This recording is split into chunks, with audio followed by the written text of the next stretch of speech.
প্রিয় দর্শক বন্ধুরা, উঠে আসছে এপ্রিল মাসের সপ্তাহ শুরুতেই এই মুহূর্তের জন্য এসএসসি নিয়োগ ও ওএমআরকে কেন্দ্র করে একটি গুরুত্বপূর্ণ ব্রেকিং নিউজ আপডেট। দুর্দান্ত ভালো খবর, দুর্দান্ত ভালো সংবাদ এই ভিডিওতে সবটাই প্রোভাইড করছি। চেয়ারম্যান সাহেব কিছু কি বার্তা দিচ্ছেন সবটাই তুলে ধরার চেষ্টা করছি। গুরুত্বপূর্ণ এক্সক্লুসিভ খবরটিকে সম্পূর্ণ শেষ পর্যন্ত শুনে বোঝার চেষ্টা করবেন ও ভিডিওটিকে শেষ পর্যন্ত দেখে নেবেন, কারণ আপনাদের জন্য সিরিয়াস এবং আর্জেন্ট এই টপিকটি নিয়ে গুরুত্বপূর্ণ ভিডিওটি তৈরি করতেই হচ্ছে। চলুন কথা না বাড়িয়ে মূল আলোচনা প্রবেশ করি। তার আগে জানাই, যে সমস্ত বন্ধুরা চ্যানেলটি সাবস্ক্রাইব করেননি, সাবস্ক্রাইব করে নিয়ে সঙ্গে থাকুন। বন্ধুরা, কার্যত একটি গুরুত্বপূর্ণ খবর আপডেট নতুন সপ্তাহের শুরুতেই এবং বলা যেতে পারে এপ্রিল মাসের 1 এপ্রিলেই স্কুল সার্ভিস কমিশনের অত্যন্ত গুরুত্বপূর্ণ একটি খবর আপডেট।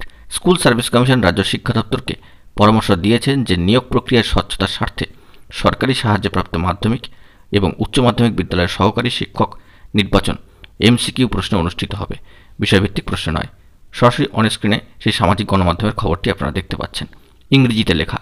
কমিশন বলেছে যে এমসিকিউ 90 নম্বর সম্বলিত ওএমআর শিটের কপি নির্বাচন পরীক্ষার পরে পরীক্ষার্থীদের কাছে হস্তান্তর করা হবে, অর্থাৎ ওএমআরের প্রতিলিপি কপি দেওয়া হবে। এর আগে এসএসসিতে পাঠানো খসড়া বিধিতে শিক্ষা দপ্তর প্রার্থীদের 300 নম্বরের জন্য বিষয়ভিত্তিক প্রশ্নের লিখিত পরীক্ষা দেওয়ার পরামর্শ দিয়েছিল।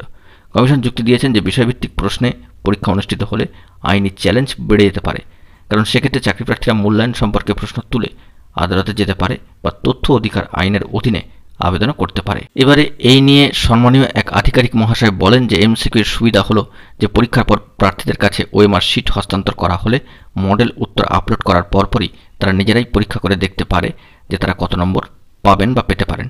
এতে অপ্রয়োজনীয় আইনি চ্যালেঞ্জ কমবে। ফলাফল প্রকাশের আগে মডেল উত্তর আপলোড করা হয়।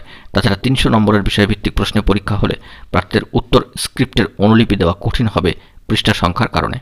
এসএসসি অর্থাৎ সম্মানীয় এসএসসি মহামান্য কোর্টে বলেছেন যে ওএমআর শিট ব্যবহার করে এমসিকিউ পরীক্ষা নিলে ফলাফলের দ্রুত প্রকাশ করা যায়। এসএসসি মাধ্যমিক এবং উচ্চ মাধ্যমিক বিদ্যালয় শিক্ষক নিয়োগের জন্য চাকরি প্রার্থীদের বাছাই করতে রাজ্য স্তরের নির্বাচনী পরীক্ষা পরিচালনা করে থাকে। প্রাথমিক উচ্চ প্রাথমিক বিদ্যালয়ের জন্য প্রার্থীদের বাছাই করতে টিচার এলিজিবিলিটি টেস্ট বা টেট নেওয়া হয়। একজন সম্মানীয় এসএসসি আধিকারিক মহাশয় বলেছেন, 2 বছরেরও বেশি সময় ধরে আমরা টেট পদ্ধতিতে পরিবর্তন নিয়ে আলোচনা করছি। উত্তরের স্ক্রিপ্ট মূল্যায়নে অনিয়মের অভিযোগের পর মামলা মোকদ্দমায় বাধায় সাম্প্রতিক বছরগুলিতে স্কুলের নিয়োগ বন্ধ হয়ে গিয়েছে। সম্মানীয় এসএসসি কর্তা কার্যত বলেন যে আমরা অস্বীকার করতে পারি না যে সাম্প্রতিক বছরগুলিতে অনিয়মের অভিযোগের পরে এসএসসি এবং প্রাথমিক বোর্ডের মতো পরীক্ষা পরিচালনকারী সংস্থাগুলির বিশ্বাসযোগ্যতা হ্রাস পেয়েছে। বিশ্বাসযোগ্যতা পুনরুদ্ধার করার সর্বোত্তম উপায় হল ওএমআর ভিত্তিক মূল্যায়ন করা এবং পরীক্ষার্থীদের উত্তরের স্ক্রিপ্টের অনুলিপি দিয়ে দেওয়া। যে প্রাথমিক শিক্ষা পর্ষদ বা West Bengal board of primary education 2022 এবং 2023 সালের ডিসেম্বর পরীক্ষায় অংশগ্রহণকারী প্রার্থীদের টেট উত্তরের স্ক্রিপ্টগুলির অনুলিপি দিয়েছে।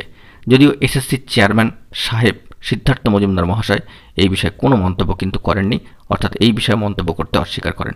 আপাতত তার তরফ থেকে কোনো বার্তাই কিন্তু উঠে আসেনি। বন্ধুরা, আমরা পরবর্তী ক্ষেত্রে নিয়োগ এবং ওএমআর সংক্রান্ত বিষয়ে এসএসসির কী পদক্ষেপ বা স্টেপ বা কী ধরনের পদক্ষেপ তারা নিচ্ছেন সে বিষয়ে অফিসিয়ালি কোনো ডিটেলস আপডেট উঠে এলে সবটাই আপনাদের মাঝখানে প্রোভাইড করার চেষ্টা করব। আপাতত বন্ধুরা, এই গুরুত্বপূর্ণ খবর আপডেটটি উঠে এলো। এর পরবর্তী ক্ষেত্রে যদি কোনো তথ্য আপডেট উঠে আসে সবটাই প্রোভাইড করব। বন্ধুরা, এখন এই পর্যন্তই গুরুত্বপূর্ণ আপডেটগুলি পাওয়ার জন্য চ্যানেলটিকে সাবস্ক্রাইব করে সঙ্গে থাকুন। ধন্যবাদ।